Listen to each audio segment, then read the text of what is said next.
She was crushed when she learned that he had faked his own death to motivate her beyond her status as a tech genius and influencer into someone the world would remember in infamy. Now that is great parenting.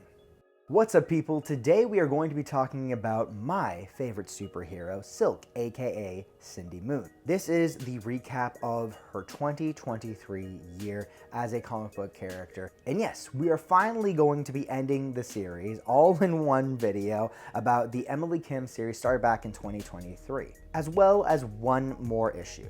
And yes, I know.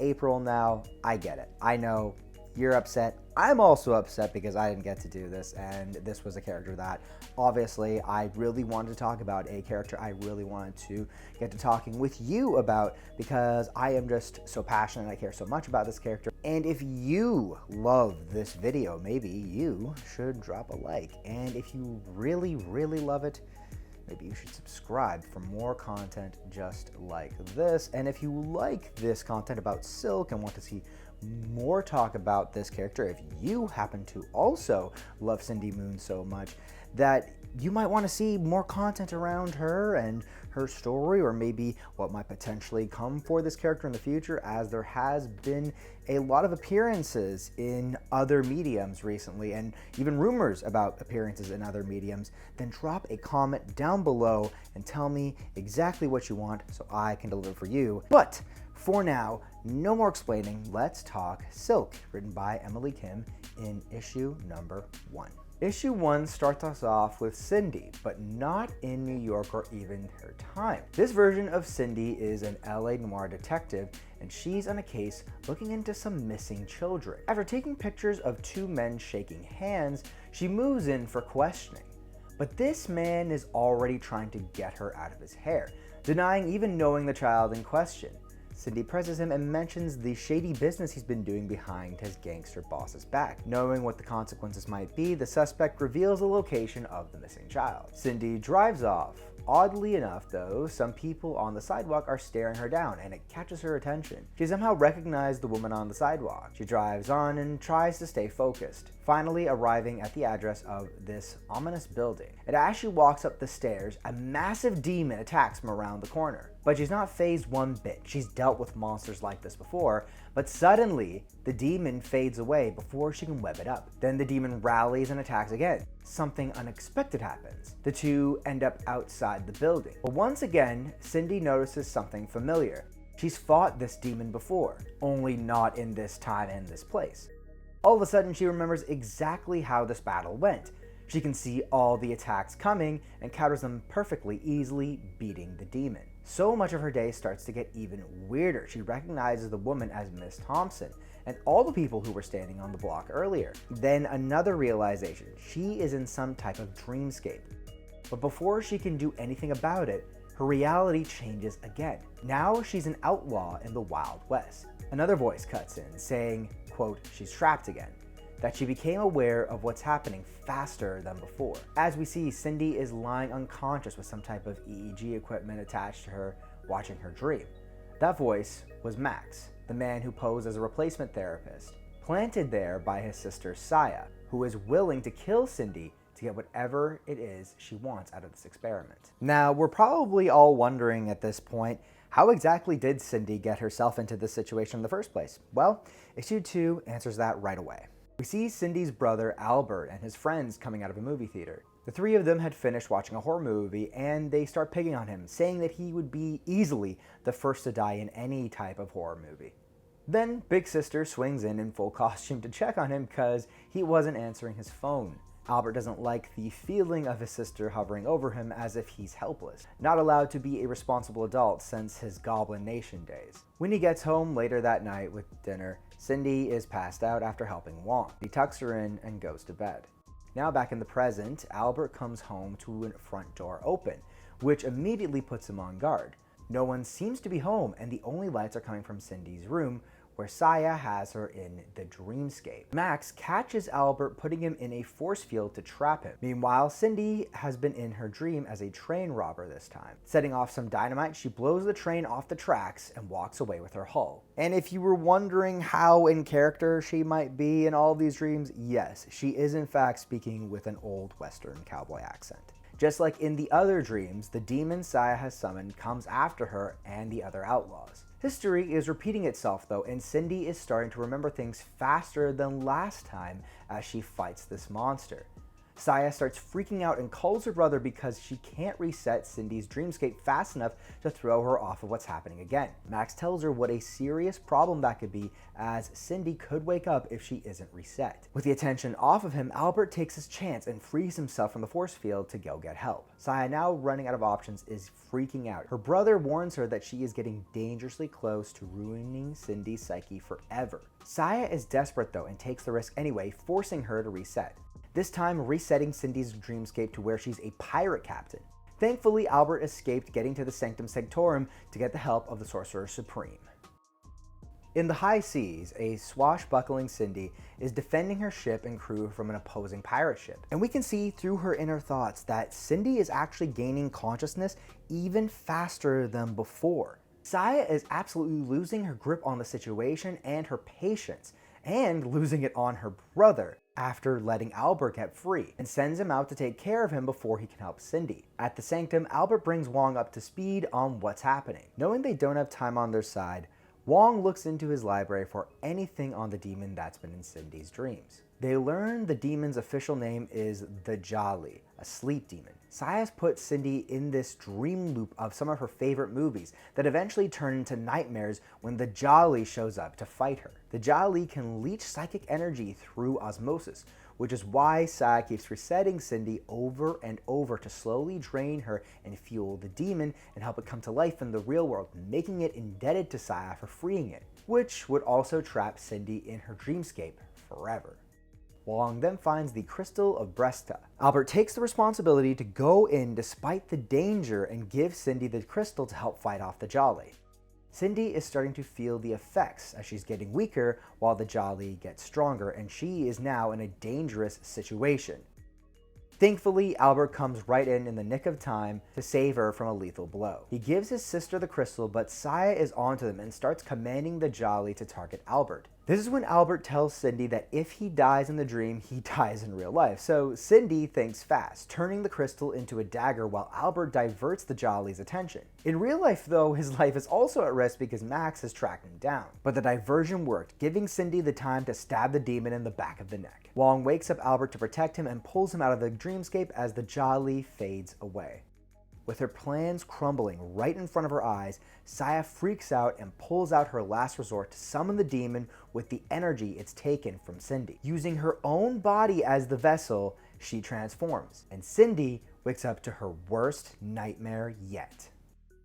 The action keeps ramping up in issue 4. Cindy can't take her time getting out of bed as Saya, fully possessed, starts attacking her. She's way too slow and weak to stand any chance against her, so she jumps out of her apartment window to safety, rushing to the Sanctum for help, where Wong attempts to patch her up while they hold Max captive. Pissed off, she confronts Max about all he's put her through. He's under the impression that Saya will come for him. Cindy breaks the bad news about what his sister has become.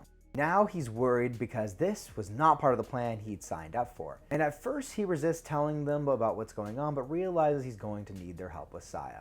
Apparently, in her quest to fulfill her dreams and become worthy of her father Silvermane's love, she was crushed when she learned that he had faked his own death to motivate her beyond her status as a tech genius and influencer into someone the world would remember in infamy. Now that is great parenting.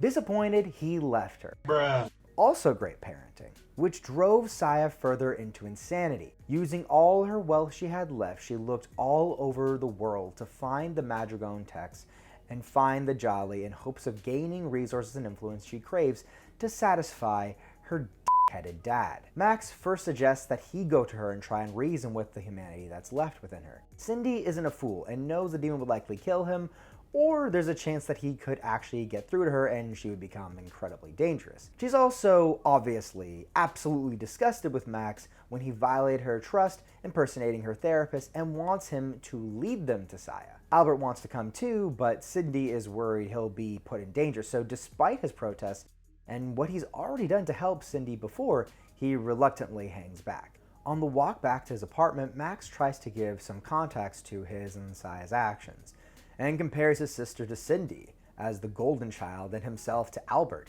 the lost child still trying to find their way in life. That all he wants to do is repay his sister for how she's helped him in life and will do anything to get her back. They finally reach the apartment, but Max is horrified and he tries to break through only for his sister to take a swing at him. Cindy saves him and starts trying to subdue her with Wong. Her plan was to unalive people like Reed Richards and Tony Stark to leave her as the smartest person on Earth. Now losing the fight, she uses her new powers to go into the dreamscape again and fades out of the real world. But it's not Cindy's dreams she's after. It's Albert's. Now on a quest to take everything from Cindy for taking away her dreams. With no time to waste, Cindy tries to leave and get back to her apartment as soon as possible, but Wong and Max know she'll never make it in time. Max suggests using a prototype of a dream influencer to get her into Albert's dreamscape and save him from Saya. Cindy is obviously suspicious of Max's intentions, but is out of options and trusts him knowing he needs her help too. Max sets her up, and Wong promises to watch him if he tries anything as Cindy falls asleep. Now in Albert's dreams, Cindy hears screaming, and it looks like this is a nightmare based on the movie Albert and his friends were watching a week before. Cindy was so worried about her brother, but when she finds him, he's just fine, hanging out in a tree. It's Saya who's having a hard time. Cindy tells Albert the plan to tire out and capture Saya. Knowing his sister is banged up though, Albert suggests another way. Instead of jumping in and fighting the demon, Albert thinks the two should sit back and not engage at all. Reluctantly, Cindy, fighting the image of her brother as a baby, she accepts his idea. Albert then jumps off the branch and Cindy follows him. Suddenly, Albert has changed the entire dream on his own, but they still need to move as Saya chases them down. Now they move from one dream to another as Albert keeps changing it up. Using Saya's own tactics against her, Albert keeps resetting the dreamscape with all of his favorite movies. Saya now exhausted, Cindy takes her chance and lands a haymaker to put the demon down. And Max traps Saya to end the nightmare. The four of them agree to hold Saya and look for a way to extract the demon from her somehow. In the meantime, Cindy and Max make some kind of amends, and she asks him to turn himself in, but promises to take care of his sister for him. With the night of horrors over, Albert and Cindy finally get back to their destroyed apartment. They end the cleanup early for a brother-sister talk on the rooftop. Cindy has a heart-to-heart with Albert. She blames herself about what happened to him with the Goblin Nation while she was in the bunker, and admits that it's hard for her to not see her brother as the little boy she remembers growing up, which is why she's been hovering over him, not letting him be his own person. But that after all this, she can see he's capable of taking care of not just himself, but being a hero just like she is. So she asks him to be her partner and help her fight crime. And that ends our story. I think it was once again a great mini-series from Emily Kim. She's now written 2 back-to-back series of Silk, and I can confidently say that she just fundamentally understands the character. She fundamentally understands what makes Cindy great and the character that we all love. She feels smart, independent, capable, funny in all the right moments, and above all, her heart always shows up. And this was an interesting side of her that we do get glimpses of, but we never had like a full story about it. Cindy is an overprotective big sister. Going back to how she was raised, she was the golden child, or sort of the parentified child, though those two things do have some overlap, and it's caused her to have this kind of relationship with her younger brother. And since this is more of an Albert story, we finally get his perspective on things, and specifically how his sister treats him. I also did like how he was shown to be a very fully capable human being, despite the fact that it's very clear that Cindy does not think he is, or at least she didn't think so until the end of this. Going back 2 years ago, Moringu actually used Albert to help Silk beat Saya. I think it was a really dope way to explore a character who, in basically every sense of it, is a background character. And I hadn't really thought about him that much. In fact, out of all the characters that I thought you would maybe try to flesh out, Albert wasn't the one, even though he does literally live with Cindy. And it's very clear that she loves him so much. She cares about her family so much because she missed so much time with them and kind of almost ended her time with them on really bad terms before she got taken away into the bunker. And that's because Cindy is a very independent hero and just a very independent person. Not because she doesn't trust anybody per se, although that might be part of it, but it's also because she tries to put the weight of the world on her so she can protect and save everybody else, including, and maybe first and foremost, her younger brother. It's a deep part of her struggle, and so it's actually kind of cool to see this character development where she finally not just accepts another person's agency, but also accepts another person into her life in maybe a more deep and meaningful way. Aside from that though, I also loved her finally giving it to Max because what he did, and obviously what Saya did too, was disgusting.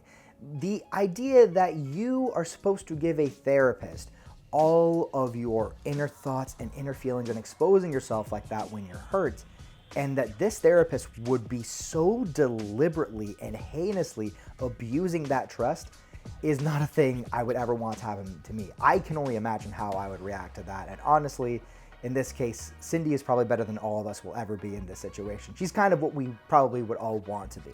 It's also really nice to see because I find a lot of times in comics, the characters are often held to this really weird sort of justice and morality standard that's so unrealistic, because I think what writers think is that if a character takes any revenge of any kind, no matter how small, it like makes them less of a hero. Then it's like, well, they're not bound by truth and justice and all that stuff. And it's like, did anything Cindy did in this entire book, whether it was giving it to Max or punching Saya after she nearly killed her and her brother and tormented her for all that time, did that feel in any way unjustified or unearned? No, it felt like the most earned thing I've ever seen, to be honest, in comics, as far as a hero getting revenge in a very reasonable and, to be honest, a very human way.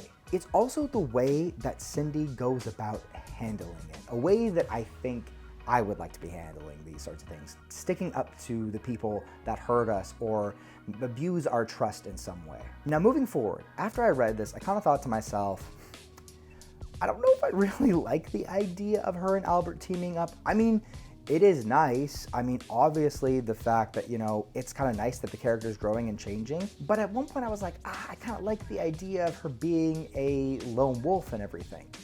And then I thought, no, you know what? I'm gonna let this play out, especially if Emily Kim is writing it, because she's the one who made this decision. And I think she deserves to write another 5 issues at the minimum. And I think it's nice to see a character finally grow and change a little bit when so much of comics can be so stagnant and always about the status quo. Characters just don't grow like this. And obviously Cindy hasn't had a ton of content throughout the years, and you know, issues are far and few between, unfortunately. But in the last 3 years, the character has grown a lot. And I'm really happy to see these 5 issues come out because they were just awesome. So if Albert and Cindy teaming up is what's next, I'm all here for it.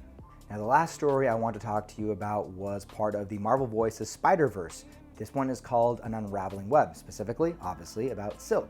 Just like Miles Morales' story in the last video I did, I'm only going to be glossing through a little bit of it and giving you an overview because I'm going to be talking about this issue in more depth later on, because this was also one of my favorite comics of the year, written by Jeremy Holt and illustrated by Eric Koda and Eric Arciniga. The story is told fully through the first-person perspective of Cindy as she lives her life, goes to therapy, and fights crime. We hear Cindy's inner thoughts about being stretched very thin in recent months, trying to hold it all together as she fights crime, when suddenly another voice asks how her insomnia has been.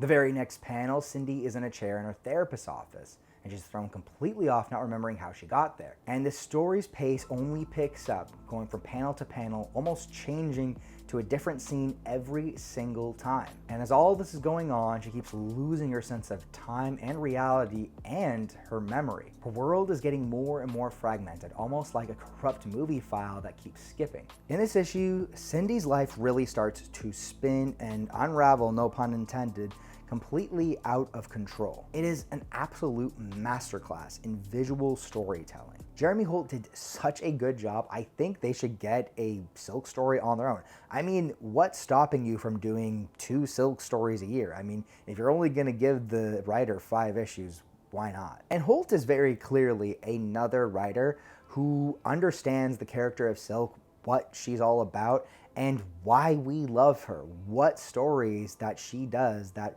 we can all really identify with. Honestly, 2023 was a great year for Cindy Moon. Honestly, the character got 2 really awesome stories that I think really developed the character and added some really interesting stories like I just talked about, and I want to continue talking about, and hopefully we get something sooner this year, maybe even a little bit longer this year rather than later. But until then, make sure to like, share, and subscribe, and of course, I will see you all in the next one.